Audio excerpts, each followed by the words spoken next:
Watson and Little Albert's case study. This is one of a very interesting research that exists within the learning theories and that has brought a major change and a very interesting change within the area of behaviorism. और behaviorism के अंदर भी जो classical conditioning की type है उसमें इसका major काम उस area में exist करता है. क्लासिकल कंडीशनिंग में पायनियर्स में पेब्लो का काम मौजूद है जिसमें कि उसका क्लेम यही था कि नेचुरल रिफ्लेक्सेस और न्यूट्रल स्टिमुलस को अगर इकट्ठा हम एक ख़ास कॉम्बिनेशन और रेपिटेशन के साथ यूज़ करें और फिर इवेंचुअली वो एक नेचुरल जो स्टिमुलस है जो अनकंडीशनड स्टिमुलस हैं उनको अगर हम रिमूव कर दें तो कंडीशनड स्टिमुलस के साथ भी वही रिजल्ट आना शुरू हो जाता है बिहेवियर में. इसी काम को आगे बढ़ाया वॉटसन के एक रिसर्च पेपर ने जिसको कि एक साइकोलॉजिकल पेपर उसने लिखा 1913 में. He was an American psychologist जिसने के प्रमोट किया change lot of change in the psychology of learning. He did this research with a very young infant who was only 9 months old, and I don't know that if we do the similar kind of work again in today's world, to what extent we will get the appreciation. But what he did कि उसने Albert जो कि एक 9 महीने का बच्चा था उसके करीब उसके साथ जब ये रिसर्च शुरू की तो उसने एल्बर्ट एक बिल्कुल एब्सोल्युटली नॉर्मल बच्चा था उन सारी कैरेक्टरिस्टिक्स के साथ जो गालिबन इस उम्र के बच्चों में मौजूद होंगी. who was playful, who used to just go and explore the little things around him without any kind of fear. He would just जाएगा उसके करीब जाकर और वो उसको हासिल करने के लिए उसको टच करके उसको एक्सप्लोर करने की कोशिश करता था. Used to giggle and laugh probably by exploring these kind of things around him.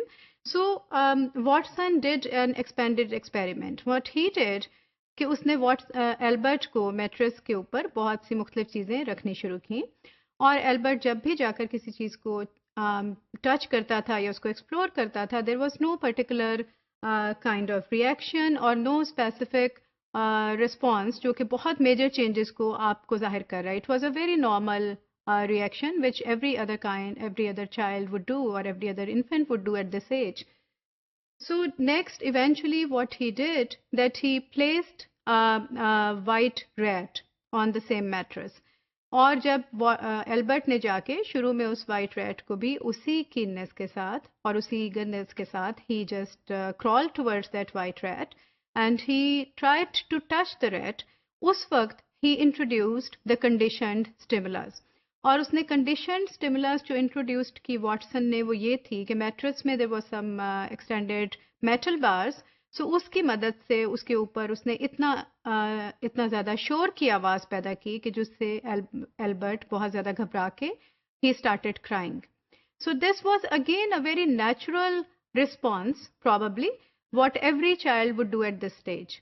सो इसके बाद में उसने रिपीटेडली यही एक्शन किया और उसने साइमल्टेनियसली दोनों चीज़ों को शुरू किया कि जैसे ही वो रेट लाकर रखा जाता था वो उसकी तरफ पढ़ने की कोशिश किया जाता था इमीडिएटली वो बहुत ज़ोर से आवाज़ पैदा करता था और उसकी आवाज़ की वजह से एल्बर्ट घबराकर रोना शुरू कर देता था.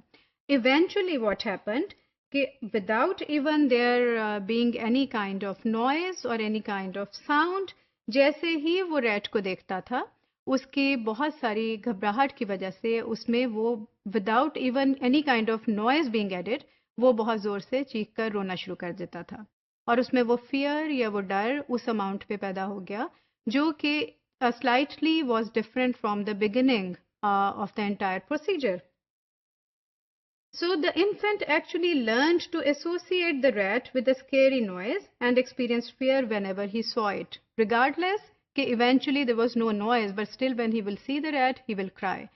Major claim made in this research was that any kind of behavior can be incorporated or observed, जो कि regardless of the genetic factor होता है, provided कि उसकी particularly appropriate and specific conditions उस वक्त उस environment में मौजूद हों जहाँ पर कि वो research, teaching, learning या study की जा रही है.